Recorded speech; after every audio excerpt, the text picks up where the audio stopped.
Hello friends, welcome back to my channel Shivani Mousati. ఈరోజు వీడియోలో కొల్లేరు శ్రీ పెద్దింట్లమ్మ అమ్మవారి జాతర అయితే వీడియో తీస్తున్నాను.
ఇప్పుడైతే అమ్మవారి టెంపుల్ దగ్గరికి వచ్చామండి. ఇదంతా కూడా టెంపుల్ సరౌండింగ్స్.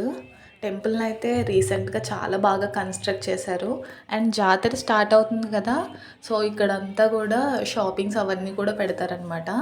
అలానే చూస్తున్నారు కదా, ఇదైతే కొత్తగా కట్టారండి. ఇక్కడ అమ్మవారి శక్తి స్వరూపాలు అవన్నీ కూడా చాలా బాగా చెక్కారు. పెయింటింగ్స్ అవన్నీ కూడా చాలా బాగున్నాయి. ఈ హాల్ అంతా కూడా మనకి కళ్యాణం జరుగుతుందండి. ఇదంతా కూడా అస్సలు చాలా రష్ ఉంటుంది. ఈ తీర్థం చూడడానికి చాలా దూరం నుంచి వస్తూ ఉంటారండి భక్తులైతే. ఒరిస్సా అలానే వేరే స్టేట్స్ నుంచి కూడా వస్తూ ఉంటారు. చూసారు కదా, ఇక్కడ శక్తి స్వరూపాలు అమ్మవారి విగ్రహాలు చాలా బాగా అయితే చెక్కారు. ఈ జాతర వచ్చేసి మనకి ప్రతి సంవత్సరం కూడా ఫాల్గుణ శుద్ధ పాడ్యం నుండి పౌర్ణమి వరకు జరుగుతుందండి. అలాగే ఇక్కడ కళ్యాణం కూడా చేస్తారండి. అది పాల్గొన శుద్ధ ద్వాదశి రోజున పెద్దింట్ల అమ్మవారి సమేతంగా ఉన్న జలదుర్గ అమ్మవారికి, అలాగే కొల్లేటికోట దగ్గరలో ఉన్న గోకర్ణేశ్వర స్వామివారికి కళ్యాణం చేస్తారు. ఆ రోజు అంతా కూడా చాలా బాగుంటుంది. 3 days అయితే చాలా బాగుంటుందండి. చిన్న ప్రభ ఊరేగింపు ఉంటుంది, అలాగే పెద్ద ప్రభ ఊరేగింపు అవన్నీ కూడా చాలా విశేషంగా జరుగుతాయి. ప్రభలతో ఊరంతా చక్కగా ఊరేగించి డప్పులతోని, అలాగే రకరకాల విచిత్ర వింత వేషాలతో అందరూ కూడా చాలా సరదాగా తిరుగుతూ ఉంటారు. చూస్తున్నారు కదా, ఇదేనండి కొల్లేరు గుడి, అమ్మవారి శ్రీ పెద్దింట్ల అమ్మవారి గుడి. ఇక్కడ ఎవరైతే మొక్కుకున్నారో ఈ తీర్థం సమయంలో వచ్చి కోళ్ళను అలానే మేకలను కూడా బలి ఇచ్చి వాళ్ళ మొక్కును తీర్చుకుంటూ ఉంటారు. ఆదివారం అయితే చాలా బాగుంటుందండి తీర్థం.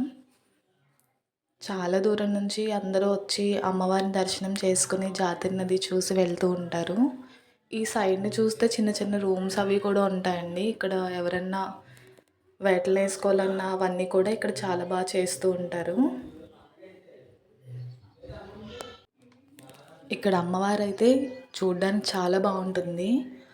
9 అడుగుల ఎత్తులో పెద్ద పెద్ద కళ్ళతో పద్మాసన భంగిమలో అయితే అమ్మవారు మనకు దర్శనమిస్తూ ఉంటారు. ఈ తీర్థం జరుగుతున్న ప్రతిరోజు కూడా సాయంత్రం ఏదో ఒక ప్రోగ్రామ్స్ అయితే పెడుతూ ఉంటారండి. చూస్తున్నారు కదా, ఇదైతే ఎంట్రన్స్ గుడి లోపలైతే ఇలా ఉంది. ధ్వజస్తంభం,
ఇక్కడైతే అమ్మవారి ప్రభని తయారు చేస్తున్నారు. ప్రభని చాలా అందంగా తయారు చేస్తారండి.